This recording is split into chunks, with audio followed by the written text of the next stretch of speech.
Hi all, this is John from GuidePlanet.com, just another quick guide with GIMP. Basically what I'll be showing you today is a bit more advanced font editing, doing some techniques I'd call smudging, or I'm not really sure what you call it, but yeah, and another one where you add a cloud effect or sort of a gold shine. I'll show you how to do these techniques. So start off, I'll work with an image that we created in my last tutorial. This is basically two images that I took from Google Images and one that I created myself and merged together. We're going to use this for our backdrop. Next we're going to use some font that I created in a tutorial. This one here. It's just very basic. I've not edited it yet, but I've just made this in Paint.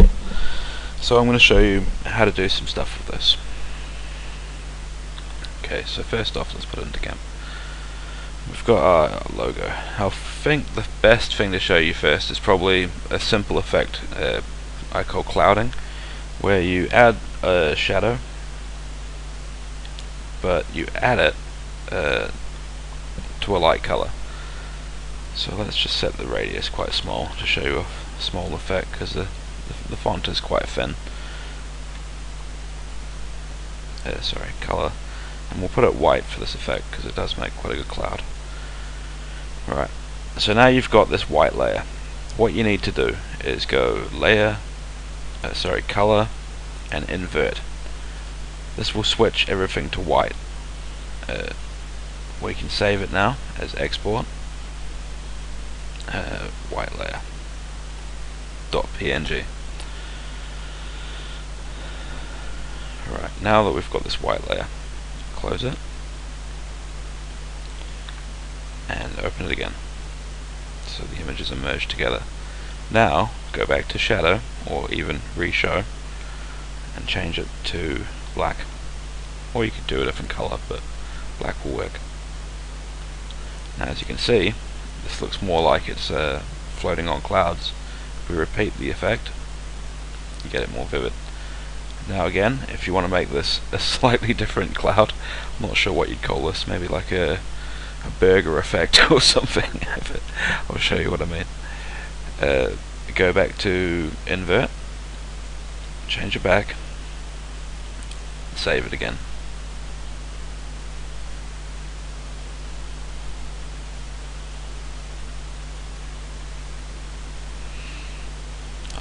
Before you save it, doesn't really matter, but before you save it, reshow and add another white after you've inverted it.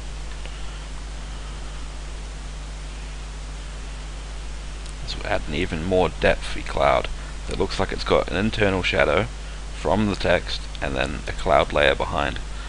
And now you simply save it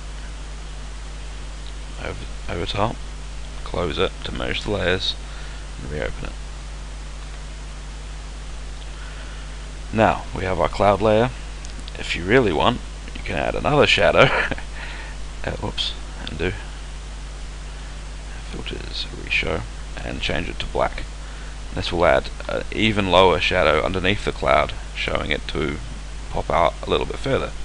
I mean, this is getting a bit extreme, but you get the idea of what I call clouding. It's good for some things. Another way, a trick I would do with this is by using a font that's not so square edged, find one that's quite rounded and change the colors up to make it look like gold or silver, and you can make this look quite a lot like a 3D sort of cast forged gold or whatever you want. But it's nifty, it works. That's just one technique. Okay, so we'll undo all that. Okay, so next what I'm going to show is smudging, or using smudge effects. This is a tool that GIMP provides that you can basically drag some of the color out to wherever you do want it in a smudging sort of pattern. There's lots of different brushes and settings for it, but what I like to do is first to zoom right in. This is quite a slow process. There's probably an easier way to do it that I haven't yet discovered, but until then I should be doing it this way. Basically what it is you want your images to not look so sort of square edged. I mean, this one is a good example of the edge is very sharp and it kind of looks pixelated a lot. Smudging is a good tool for blending the colors involved in the font into a smoother edge. It requires a steady hand sometimes, and a bit of patience and undoing when you make mistakes, but you can end up making the image look a lot smoother, or you can do some other kind of cool tricks with it, where you blend in parts of the font into the back layers or whatever. But yeah, it works really well. I've used this tool in lots of images just to touch things up. If you're not quite happy with what you're making, or you think it could look a bit better, just sort of run the outline with a smudger. There's a blur effect as well you can use in filters, but it kind of blurs everything, and I don't really like using it unless I'm using it on a specific layer that I need it blurred. But you get the idea of this. I'll zoom out a little bit, and you'll be able to see that this bit here that I've worked on is now smoothened out, and this bit here is still square edged. It takes some time to do your logos, but take your time, zoom right in, and make it look better. But yeah, I use this for everything pretty much. Okay, so next I'm going to show you adding in the first image we made, the first font, with the backdrop, and a few little nifty tricks and tips.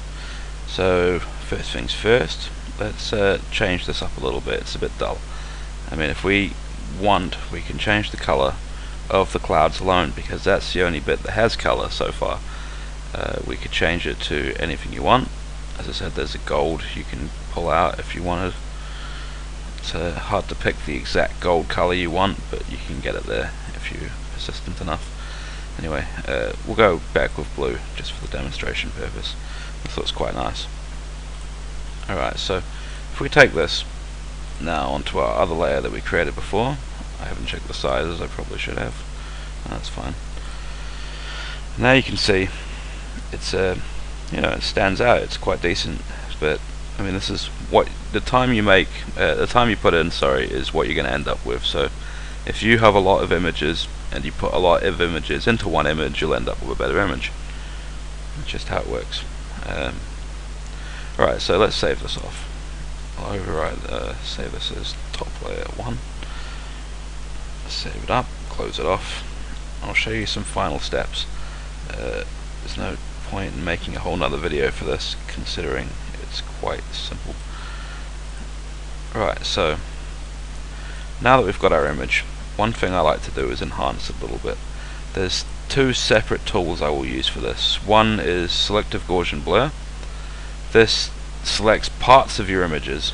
As I said before, there's blurs that blur everything, but this one is quite selective of what it blurs. It still does have a very large blur effect, as you can see it changing, but it does smoothen things off a lot, and I like it. So we'll use that first, and then it just kind of blends this into the background a little bit more. And the next step is the enhancement. So if we go into Enhance, and I like to use Unsharp Mask, and basically what this does again is it unblurs it. But because it's blurred into the background, the font kind of sticks out and the background kind of blurs in, which is kind of handy, as you can see. You can repeat this as many times as you want, but if you do it too many times, it'll start distorting your image too much. So take one off. Right, that's another quick guide on logo and graphics manipulation. If you have any questions or any comments, feel free to post on guideplanet.com.